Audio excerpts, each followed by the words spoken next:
Imagine opening a sealed box in a crowded room, right?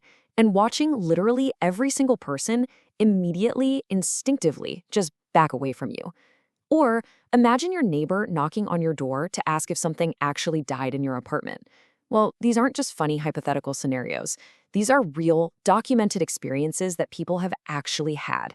And it's not from a chemical spill, it's not from rotting garbage, it's from cheese. If you look at the quote we have here, it captures the perfect vibe for what we're about to explore. It essentially says that this explainer isn't just about mundane reality. It's about the imagination. If you're tuning in right now in the quiet of the night, maybe put your phone aside for a second. Close your eyes a little bit and just let my words paint pictures in your mind. Don't overthink whether this is real or not, because in this story, imagination takes the wheel. Okay, let's really dive into this. Those crazy scenarios we just talked about, clearing a room, getting kicked out of a taxi, they are completely real. Today we're looking at perfectly legal, edible, celebrated, and even award-winning cheeses that governments have literally banned from public transport. I mean, airlines flat out refuse to carry them. Health authorities have temporarily pulled them from shelves because the smell was considered an actual public safety concern. We're going to explore the complete science, the history, and the extraordinary human stories behind the world's most terrifyingly bad-smelling cheeses. And more importantly, we're going to figure out exactly why the people who eat them wouldn't trade that experience for anything in the world. But before we get to the cheeses themselves, we kind of need to understand the science behind why they smell like a literal crime scene.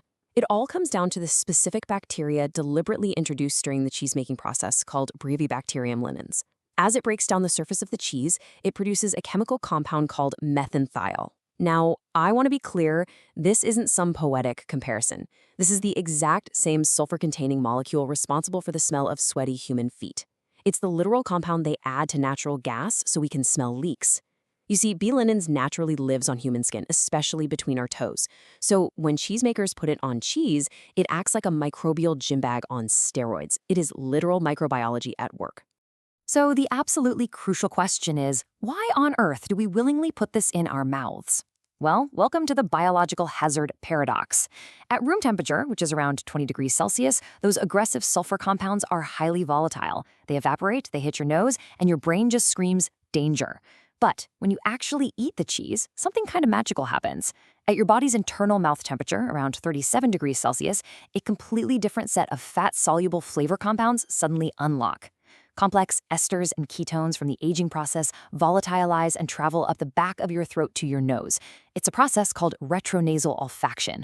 So while the outside smells like a biological hazard, the inside tastes mild, creamy, complex, and just heavenly. Basically, your nose gets a warning, but your palate gets a masterpiece. Let's take a look at our smell intensity scale here to see how this builds up, because food scientists actually have a real measurement system for cheese odor intensity. A mild, fresh mozzarella, that's a level 1. An assertive, aged cheddar sits around a level 3. But today, we aren't even bothering with anything below a level 7. Every single cheese we're about to look at ranks from alarming to hazardous, all the way up to an absolute biological emergency. And remember, every cheese on this list is legally sold and enthusiastically eaten. We are about to climb a very dramatic, very pungent ladder. So here we go, level 4 to 7, alarming but survivable. We're starting our journey looking at the progression from Tellagio's monastic origins all the way to Époisses and its legendary public transit ban. Enter Époisses de Bourgogne. Professional food writers have actually described the aroma of this cheese as the aftermath of a very specific kind of party. It's washed in a local grape spirit, and that alcohol creates an insanely active bacterial colony that just pumps out heavy amounts of ammonia. Now, this cheese was famously beloved by Napoleon Bonaparte.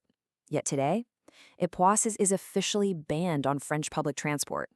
No joke, you literally cannot take this on the Paris metro because it is legally classified as a nuisance to other passengers. Just think about that for a second. A cheese fit for an emperor, but banned on a bus. Now, as aggressive as Époisses is, we can still sort of explain it using human history and urban transit laws. But let's look at Limburger. This is a cheese from the Belgian and German borders that was so smelly, it actually became a running joke in 19th century American cartoons. Limburger's smell is incredibly complex. It has over 30 distinct volatile molecules. But what almost no one knows is what happens when mosquitoes smell it. And this fact right here brilliantly illustrates the sheer bizarre reality of food science. A landmark study published in the Journal of Chemical Ecology found that the Anopheles gambiae mosquito, which, by the way, is the primary vector for malaria, is wildly attracted to Limburger cheese. Why? Because to a mosquito, the methanethiol produced by the cheese is completely indistinguishable from human foot. Scientists have literally used Limburger cheese components to build highly effective mosquito traps. I mean, it repels humans, but it attracts our deadliest predators. And yet, believe it or not, this isn't even the strangest cheese story we have on record. Moving on to level 8, saved by a cartoon. Let's cross the channel over to England to look at the famously pungent stinking bishop and the rugby changing room. So, this infamous cheese is washed in fermented pear juice, and critics have described its aroma as a rugby team's changing room after a match played in the rain, or, a potent combination of wet dog and barnyard. But the most amazing thing about stinking bishop isn't actually its smell. It's the incredible story of how it survived extinction.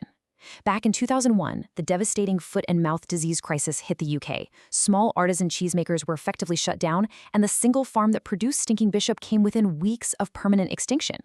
But then, an incredibly unlikely hero emerged. The 2005 Academy Award-winning animated film Wallace and Gromit: The Curse of the Were-Rabbit prominently featured stinking bishop. It was literally the cheese used to revive a totally unconscious Wallace. Millions of people watched the film, demand absolutely skyrocketed overnight, and the farm was completely saved. A cartoon character's obsession literally saved a biological masterpiece from disappearing forever. But hold on, because the weirdest is definitely yet to come. We are now entering level 9, the world record holder, returning to View Balloon and the famous Cranfield University study. So in 2004, Cranfield University researchers used an electronic nose. This is a purely objective piece of scientific machinery used to test the world's most pungent cheeses. View Balloon, which is washed in local beer, didn't just win, it entirely obliterated the competition. And I really want you to focus on this number right here, 2. 2 meters. That is the exact distance at which the concentration of sulfur compounds and fatty acids coming off a single wheel of View Balloon is strong enough to trigger an automatic, biological olfactory alarm response in untrained humans.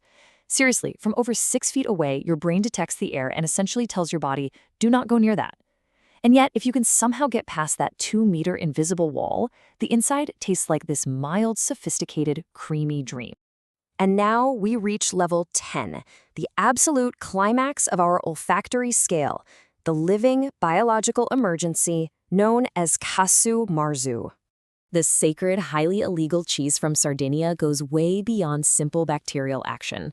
Casu Marzu's unmeasurable stench is actually a combination of 3 simultaneous processes. First, you've got the standard aging of sheep's milk. Second, here's where it gets really wild. The cheese is intentionally populated with Piophila casei fly larvae. Yep, living maggots. They digest the cheese fats, violently releasing fatty acids in the process. And step 3, larval respiration and living waste. The larvae breathe inside the cheese. They metabolize. The smell is quite literally the proof of life. It is so incredibly complex and biologically intense that no electronic nose or scientific measurement system has ever been able to fully categorize it. Now, to an outsider, the aroma of Casu Marzu triggers an immediate, visceral panic response. But in Sardinia, this smell means dinner. The local shepherds and farmers don't just tolerate the aroma, they actively utilize it. Traditional practice actually involves holding the cheese close to your face before taking a bite. That intense smell prepares the palate, it kickstarts the salivary glands, and it really builds the anticipation. The enzymes those larvae use to digest the fat are exactly what transform the cheese into a profoundly creamy, incomparable delicacy. You simply cannot have the flavor without the larva, and you definitely cannot have the larva without the smell. Which brings us to the core philosophy of our entire explainer today. The people who eat these cheeses aren't suffering from broken noses. They've just learned a fundamental truth about artisan food. The smell is not the cheese. The smell is just the rind. It's the living alarm system protecting the treasure inside. The most fascinating, complex things in the food world rarely smell exactly like they taste. The smell is just the price of admission. And the taste? Well, the taste is the reason that price is absolutely worth paying. So I've got a question for you. Who do you know that constantly claims they hate smelly cheese? Think about them right now. You should definitely share this explainer with them because they are walking away from true culinary masterpieces. The point is never what's on the outside. It's always what's waiting for you on the inside. So the next time your nose tells you to run away from a plate of food, are you going to be brave enough to take a bite anyway?